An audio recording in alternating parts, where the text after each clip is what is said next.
What's going on, everyone? Welcome into the Fantasy Pros Dynasty Football Podcast. My name is Kyle Yates, and I am your host. Before I even introduce the guest for today's podcast, I do want to address the elephant in the room. For those who follow me over on Twitter, you are most likely already aware of this announcement, but for those who do not or have not been on Twitter in the past couple days, want to let you know that this will be the final episode of the Fantasy Pros Dynasty Football Podcast with me as the host and as a member of the Fantasy Pros team.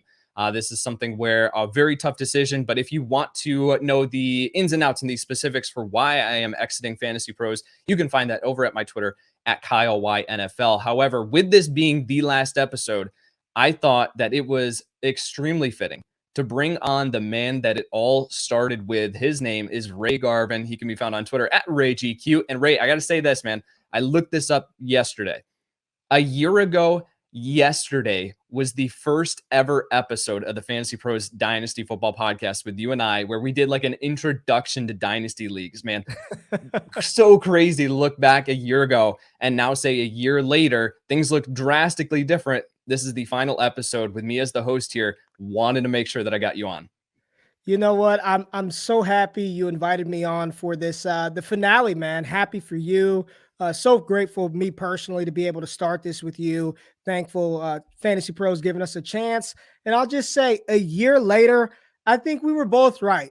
Trey Lance looks like he's going to be an absolute star. And Mac Jones, he's going to be a competent quarterback in the NFL. A year later, we were both right. And I'm happy to have this show with you today, man.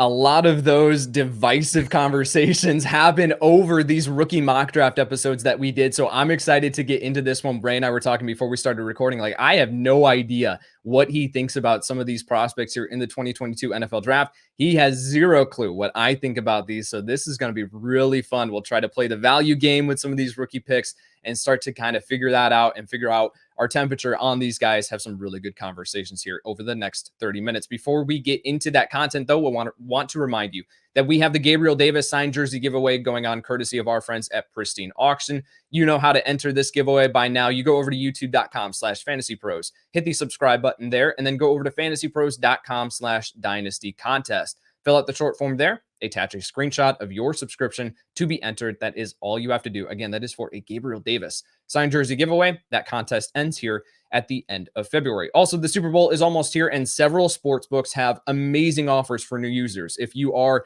itching to place down some prop bets and get involved in the action, you need to go over to bettingpros.com/offers to check out all the great opportunities available for you to cash in on the big game. Basically, each of these offers consist of a $20 or lower bet on the Super Bowl. And if you win, then you can earn anywhere between $150 to $300, depending on the sportsbook offer you choose. All of these sportsbooks have great offers, and you can check them all out at bettingpros.com/offers. That is bettingpros.com/offers. All right, let's kick things off here with the rookie mock draft. This is just a one-round rookie mock. We are going into the in a one QB format. We're going to look at some of these running backs, wide receivers, see if any of these quarterbacks crack the top 12 here. But Ray, you are up with the 101. You are the guest. I will give you the 101 pick here. Are we going to running back? We're going to wide receiver. Where are we going? Listen, I'm so happy you gave me the 101, and I feel good about this selection. Single quarterback league. Look, running back, wide receiver. I'm going with the freak Traylon Burks, 6'3", 225-pound wide receiver out of Arkansas. Speed, the athleticism, the power, the size-adjusted athleticism.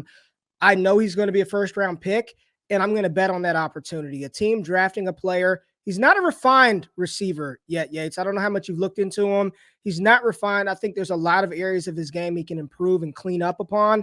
But if he does that to some degree, with the athleticism, the speed, the size, and the opportunity he's going to get as a first-round pick, I'm loving what you're getting out of Traylon Burks here at the 101 spot.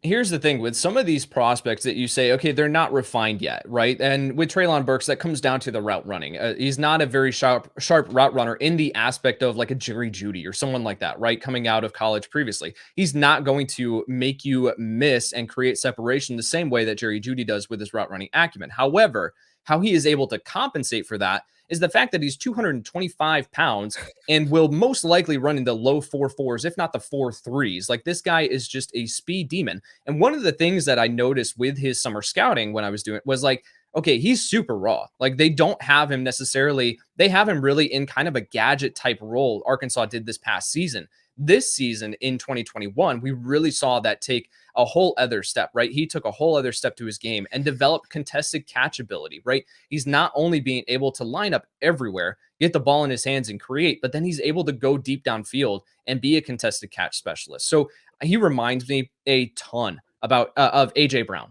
I think that is a like cut and paste comparison there for Traylon Burks. And so this guy who you're going to be able to, I think he's going in the top 10 of the NFL draft. And yes, he does have some refinement left to do. But if he does take those steps, good night, man. Like we're talking about a top 5 NFL wide receiver. So I put this out on Twitter a while back saying as soon as I finish Traylon Burks' tape evaluation, I'm taking Traylon Burks at the 101 in one quarterback dynasty rookie drafts. And it's not even close for me, man. Yeah, you said AJ Brown. I've made that. I've also heard if you like Deebo Samuel, here's Deebo Samuel, but 5 inches taller and 25 pounds heavier. So there you go. Absolutely. Traylon Burks there at the 101. You took my pick, my friend. So I now have to go back to the drawing board here. Now I'm looking at some of the running backs, right? And this running back class, we talked about this a little bit last year, but I think with this running back class specifically, landing spot is going to be everything. There are some guys who have incredible talent. There are some guys who have the potential to be fantasy football. I wouldn't necessarily say superstars in the way of like Jonathan Taylor and DeAndre Swift coming out, those type of guys. But I do think that they have the potential to be very good for fantasy football. Landing spot is going to make all the difference in the world. So I'm going to pass on the running back position here. I'm actually going to go to the USC wide receiver pool, and I'm going to take Drake London here. 6'5", 210. This guy is a contested catch monster. However, not only does he have the contested catch ability, but he has incredible movability for his size at 210 pounds. So Drake London is a guy, this might be a little bit early, but I think that he is also going to go very high in the NFL draft. He is right up there in my top 5 of my wide receivers so far that I've scouted. Drake London, the wide receiver out of USC here at the 102. Not happy because that's my guy. I'm not happy. That's my guy. And I listened to you and your show with Jared Wackerly, and I heard how much you adore USC wide receivers. Mm-hmm. And I'm very upset because I thought I was going to get big Dreezy Drake London later on. Not happy with you, Yates, at all. I love Drake London. All these concerns about his separation, I'm not worried about it. Who cares? Fine. I don't care. This is spicy. I dislike you because you took my guy, but I love Drake London. But you're leaving me the running backs, right, at 103. Yep. And I'm just going to stick with my prospect film grades right now. It's razor thin, flip a coin. I don't care who you take. For me, it's Isaiah Spiller, the running back out of Texas A&M. He's going to be, I believe, one of, if not the youngest draft eligible prospect period in 2022. He's only 20 years old right now. He's got the size at 6'1", 220 pounds. He can catch the ball out of the backfield. I love his elusiveness in between the tackles. He just has so much room for growth. When I look at him versus Breece Hall is amazing, but I think Breece Hall, like that's who you're getting for the next 6 years. The Breece Hall that you see, that's who he's going to be. Isaiah Spiller, in my opinion, if he can clean up some areas of his game and just grow into that, and I say immature, not as far as like character, but immature rushing style, I think he can be an absolute fantasy monster. So for me, Isaiah Spiller, my number 1 running back in the class, I'm taking him at 103. Isaiah Spiller is right up there at the top of the class for me. And I really saw improvements from the summer scouting. Out of summer scouting, I really was not a huge fan of Isaiah Spiller. I thought that he was really well-rounded, but I didn't see necessarily one elite trait that you could really hang your hat on. With Spiller this past year, also in summer scouting, he was playing at like listed 225 pounds. He trimmed down. He's at 215, 220 now. Yeah. And I saw that translate to a little bit more explosiveness in his lower half. And so I think with Isaiah Spiller, he's going to be a guy that you step on, he's going to step onto the field and he's going to be a fantasy football, top tier contributor. I won't necessarily, again, use that word superstar. And landing spot, again, will matter for a lot of these guys. But you left my RB1 on the board here. And I really don't think that you're going to see this coming. I loved him coming out of summer scouting. I texted Trevor Sycamore the other day. He is a fan as well. And I said, if this guy was 215 pounds I think Kyren Williams would be a surefire second-round NFL draft pick. You are talking about one of the most well-rounded prospects in this entire class. Does he have elite breakaway speed? Absolutely not. But what he does have is insane receiving ability out of the backfield. He is one of the best, if not the best pass protector that I have evaluated in my entire time scouting. This guy is able to come onto the field. Coaches are going to have zero hesitation putting Kyren Williams onto the field from day one. And immediately he's going to be able to contribute. Again, landing spot is going to matter so much. I'm going to continue to pound the table for that. But Kyren Williams here at the 104, we're not talking enough about Williams in this class, and we need to. I am. I love him. He's my RB3. I have him ahead of some other guys. I love him. And I think that he's going to test a little bit better than people imagine or think that he's going to do. He reminds me, I think he's got the skill set to be an Austin Eckler type in the NFL. Not only is he the best, he is the best pass protector in this class at the running back possession. He's one of the most, I love how they use him in the receiving game. He can line up in the slot, he can catch it out of the backfield. He's on the field in third down situations from day one. I'm with you. I love Kyren Williams. Fantastic pick, Yates. Size is going to be the only question. The only thing that people can nitpick about his game is his size. He's listed as 198. He looks smaller than that. So there's the potential that he checks in at like 190, 195. That's going to be an issue. But I love the Austin Eckler comparison because I wrote this in my scouting evaluation was with Kyren Williams, even if you find a coach who drafts him and they aren't confident that he can handle a significant workload, you have the third down back work to be able to fall back on, which you are from a fantasy perspective, that's huge. When you draft Kyren Williams, especially for teams who are, or for dynasty managers who are doing their rookie drafts before the NFL draft, Kyren Williams, you're able to at least have that safety net where he's going to be a guy who is just going to soak up targets out of the backfield wherever he ends up. So Kyren Williams there at the 104, you are back up at the 105. Yep, let's make it 2 for 2 for running backs, and I'll take my number 2 ranked running back, Breece Hall, the running back out of Iowa State. Just dynamic rusher, 3 years of great production. I get it. It's the Big 12, but the Big 12, they've produced really good running backs in the past, and a lot of people are going to make the easy comparison to David Montgomery. I think he's a little better prospect than David Montgomery. I think he's just a rock solid running back, right? He's got size. He can catch the ball. He's elusive enough. Not great breakaway home run speed. He can pop a couple, and we've seen him do that. I just think you're looking at a plug and play, depending on where he gets drafted and when, a plug and play running back in fantasy football. I love Breece Hall. To get him right here, you know, if you would have taken him, my next pick would have been Kyren Williams. So honestly, those guys are my top ranked running backs, those 3. So I'm happy with Breece Hall right here. Really happy with him at 105. I wonder with Hall, and this was something where I came away in my scouting evaluation as I just wrapped up his tape evaluation the other day.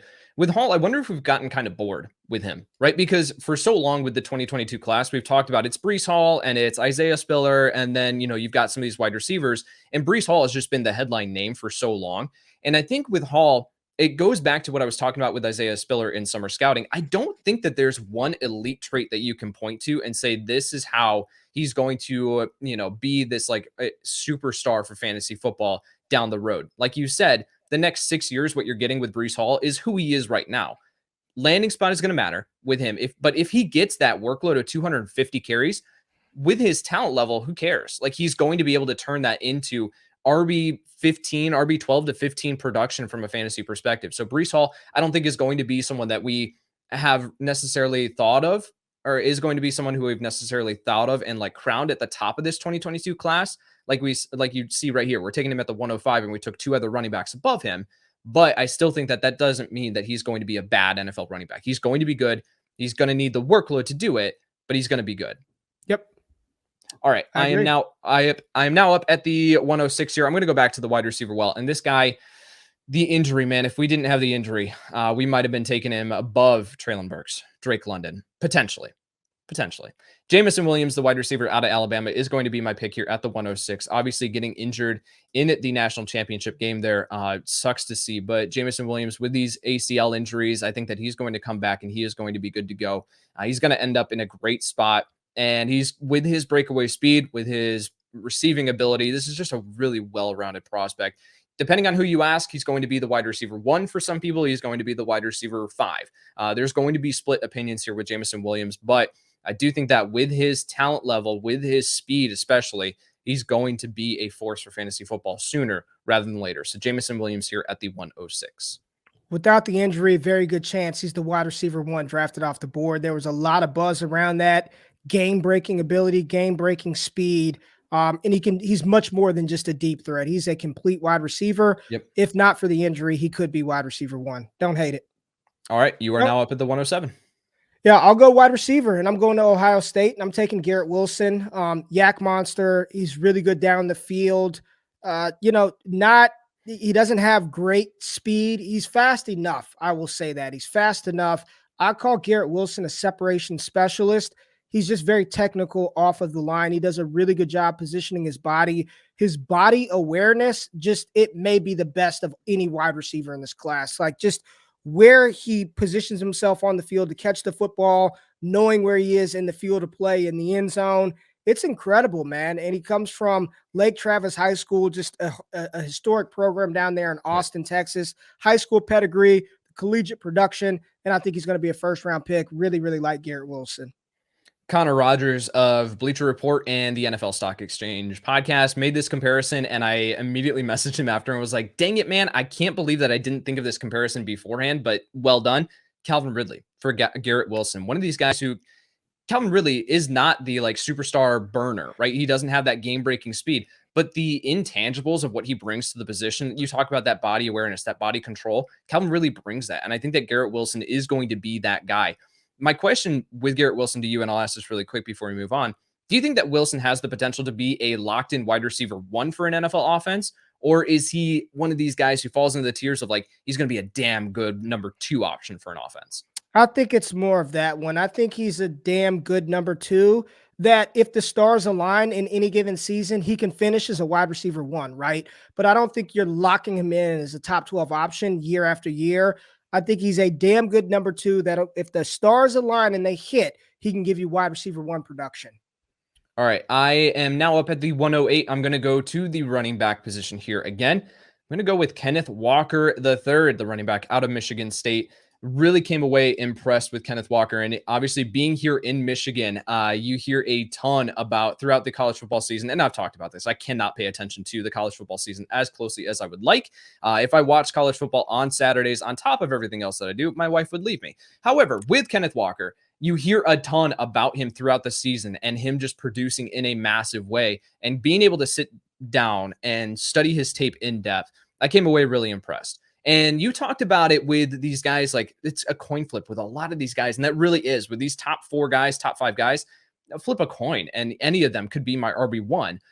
And Kenneth Walker could easily be that. For me, it's the size concerns. He's hovering around 200 pounds. He compared to me, and with my player comps, I really try to stick very close to their weight, their height, and stick within that general range and how they are going to win in the NFL. Kenneth Walker, a Devin Singletary with a little bit more juice is what I came away with. So Walker, I don't think is ever going to be a guy who's going to see 250 carries, 230 carries, maybe. Like he could hover around that 180, 200 range, but he's also going to be able to bring you some receiving ability out of the backfield as well. That's going to have value for fantasy purposes. He does have the breakaway speed, not necessarily like a Travis Etienne from last year, but he does have some breakaway speed where he's going to be able to take some plays to the house as well. So Kenneth Walker here at the 108 as the 4th running back off the board. What are your thoughts on Walker?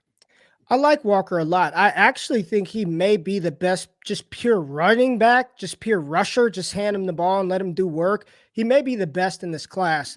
My only concern is we have not really seen him deployed as a pass catcher. And when I'm looking at these running backs, what distinguishes some guys, you talked about Spiller and Hall not having an elite trait. Kyren Williams does. And I know people don't like this.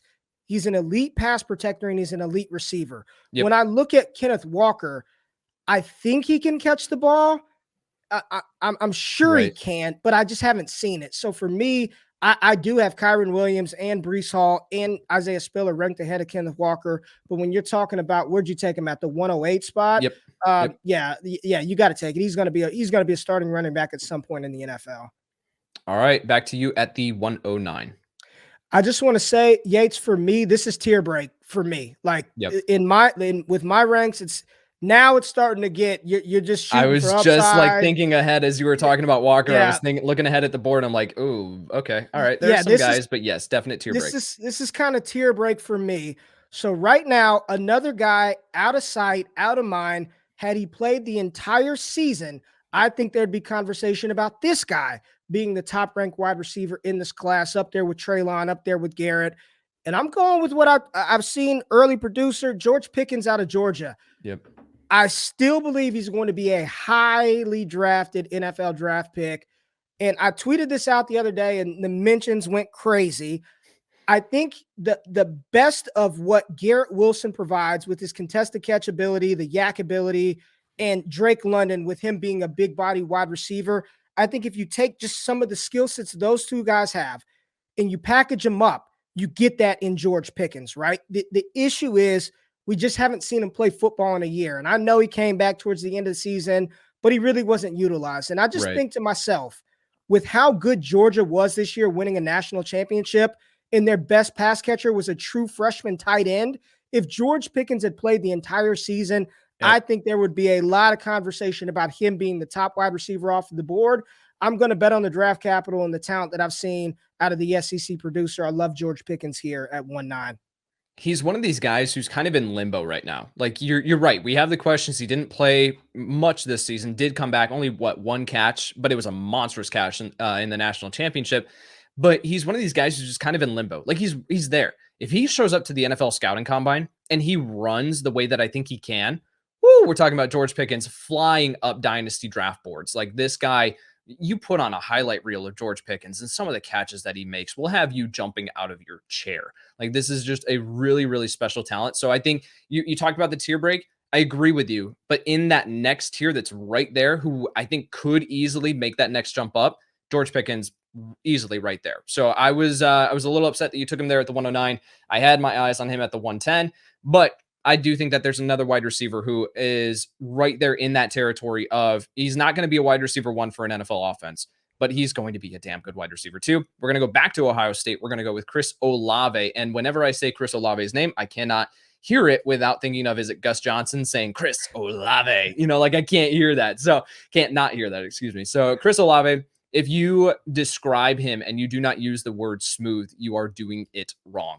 This is a guy who is going to come into the NFL and immediately just get open at will against whatever corner that he wants to. You have experience with him lining up everywhere. So he's going to be someone that you can deploy all over the formation. He has experience running an entire NFL route tree. So I think Olave is going to come in, and with his skill set, I don't think that he's ever going to be a guy in the same kind of vein that you talk about Breece Hall. I don't think that Chris Olave is suddenly going to be this guy that if he refines a few things, he's going to be a top 10 NFL wide receiver. I don't think that that's going to be the case, but a high floor prospect. Immediately you plug him in and he's going to be an upgrade over pretty much any wide receiver too that you have on your NFL offense. So Olave, the landing spot's going to matter as far as his target volume and what he can do. But if he gets the targets, he's going to be a fantasy football machine. So Chris Olave here at the 110. Smooth is the word that I use to describe him. He's smooth. He's a route technician. He's got speed that he could take the top off of a defense. And I do think he slides in to probably a prominent wide receiver 2 role in the NFL. I want to see where he lands. Like I'm seeing stuff with like Cleveland, and I would love for him to play. Like just think in a perfect world, Aaron Rodgers, Devontae Adams on one side and Chris Olave on the other. I mean, That would be a home run spot if, all of those things worked out, which that's another topic for another show. But I like the pick of Chris Olave here. I'm going to go back to wide receiver as well. And I think just real quick, Yates, when you're seeing these type of wide receivers here, it kind of makes you think like, did I make a mistake taking Traylon at 101 or make a mistake taking one of those wide receivers early when you're getting players like a David Bell down here at the 111 spot? David Bell is somebody I think maybe his play style doesn't compare to Rashad Bateman, but the narrative around Bateman was really good at everything, not great at anything. And I think that's David Bell. Really good at every single technical aspect of playing wide receiver. But if you said, Ray, tell me what his elite trait is, I'd say nothing. I'd say there is no elite trait. He's just good at everything. Another one of these players that I think probably a top 64 pick, which gets him in the second round.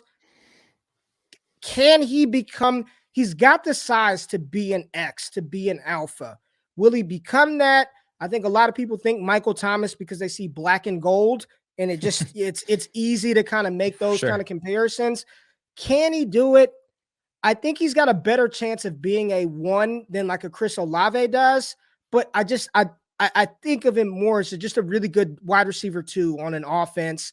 But right here, again, tier break at that 108, 109 spot.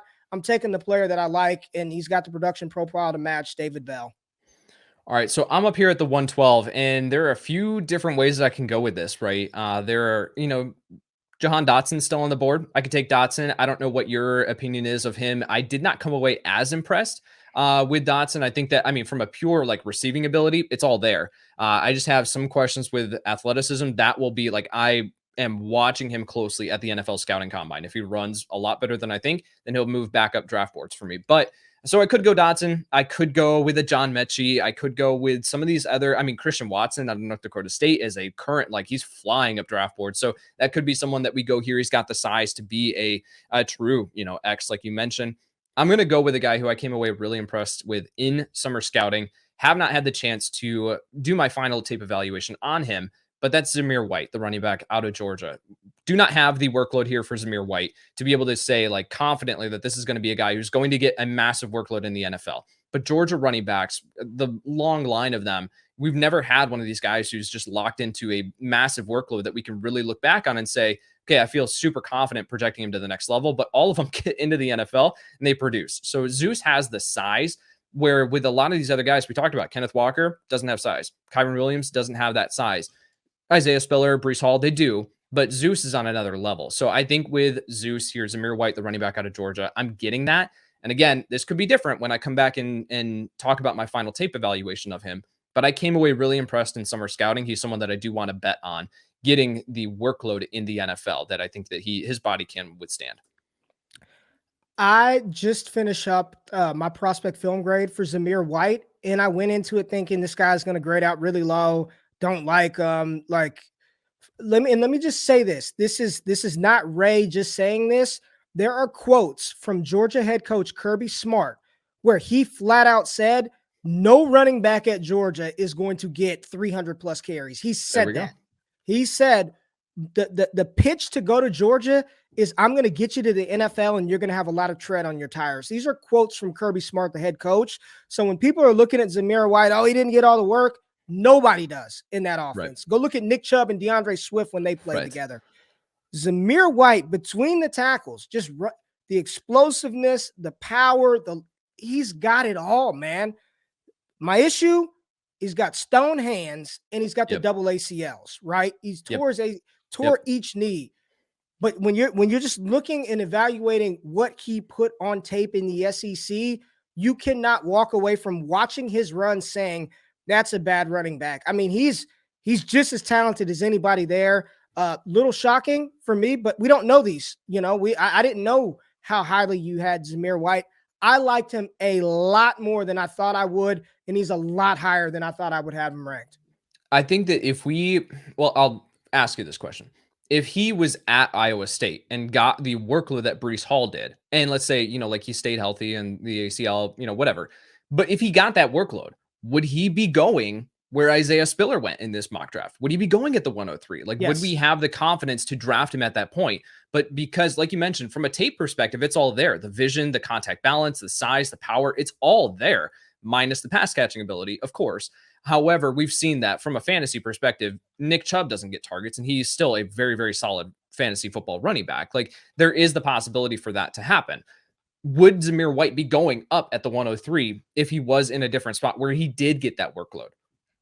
No doubt. He's got the high school pedigree. He's got the size. And I challenge anybody to just watch, not his highlights, just watch his in-game runs and tell me he's not an NFL caliber rusher.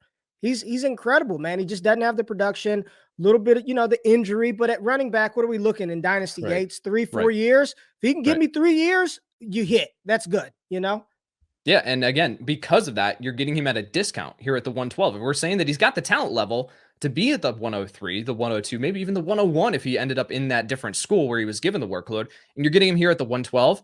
And I'm going to say this right now, like I'll predict this. I think he's going to go a lot lower than this in your standard, your standard rookie draft. Like he's going to go a lot lower than that. So you're getting that running back at a massive discount. And NFL scouting departments, NFL teams, they really are not going to care a ton. The injury will play a role in how they evaluate him, but they're not going to look at the carry totals that he had and be like, okay, well, he's going in the 5th round, 6th round. They're looking for, can you play football? And Zamir White can. And so I think that he's going to go a lot higher in the NFL draft than a lot of people anticipate. So right now, he is a massive discount. I wanted to get him into this first round rookie mock draft while we still can. Okay, run through that. At the 101, it was Traylon Burks. At the 102, it was Drake London, the wide receiver out of USC. 103, Isaiah Spiller. 104, Kyron Williams out of Notre Dame. 105, Breece Hall, the running back out of Iowa State. Jamison Williams, the wide receiver out of Alabama at the 106. Garrett Wilson out of Ohio State at the 107. Then we got Kenneth Walker, George Pickens, and Chris Olave going at the 108, 109, and 110 respectively. And we had David Bell, the wide receiver out of Purdue, and Zamir White, the running back out of Georgia, to wrap it up. Ray, any quick takeaways? Any guys that we didn't get into here that you think probably should have? Any quick takeaways as we look back at this first round rookie mock draft? Just a couple of names that could creep their way up if they get the draft capital. Tyler Algier out of BYU, Rashad White out of Arizona State. 2 guys that if they get the draft capital can move up. You touched on Jahan Dotson. And pay attention to Christian Watson, you guys. I'm telling you, I saw him at the Senior Bowl. He was the buzz there. He's got the size. He's got the speed. Just pay attention to those names. But I think that the biggest takeaway, Yates, there's a tier break and then there's value later because a player like Zamir White is probably going to go lower, but there's so much value with some of these guys. And again, you're just looking for a couple of years of production with these running backs. So just pay attention to your tiers. And then after your tiers, go get your guy. Like, don't worry about consensus. If you've got a guy and you're like, you know what, I want Zamir White, I don't want to miss out on him. After that tier break, go get your guy, especially in this rookie class. The only other guy that I will mention to keep an eye on, I have not gotten to his tape evaluation yet, but I've been hearing amazing things, is Dameon Pierce out of Florida, another guy who underutilized at his respective school, but has all the talent to be able to be an NFL running back. So keep an eye on Dameon Pierce there. The quarterback position, not a guy in here that I felt really, really compelled to get into the top 12. I'm not a huge fan of this quarterback class, man. None of these guys received a first-round grade from me in my tape evaluation. So Malik Willis is the guy that if you're going to bet on someone from a fantasy perspective turning into something a year, 2 years, maybe even 3 years down the road, that could be the guy that you take a shot on here at the back end of round 1. But not any of these guys that we were putting Trevor Lawrence. We were putting Trey Lance somewhere in that 108 to 112 range in our rookie mocks in one quarterback leagues last year. Not the case this year. Not a guy that I felt necessarily compelled to get into that top 12. All right, that will do it for today's episode. Ray, again, so appreciative of you, man. Thank you so much for wrapping this up beautifully with a bow.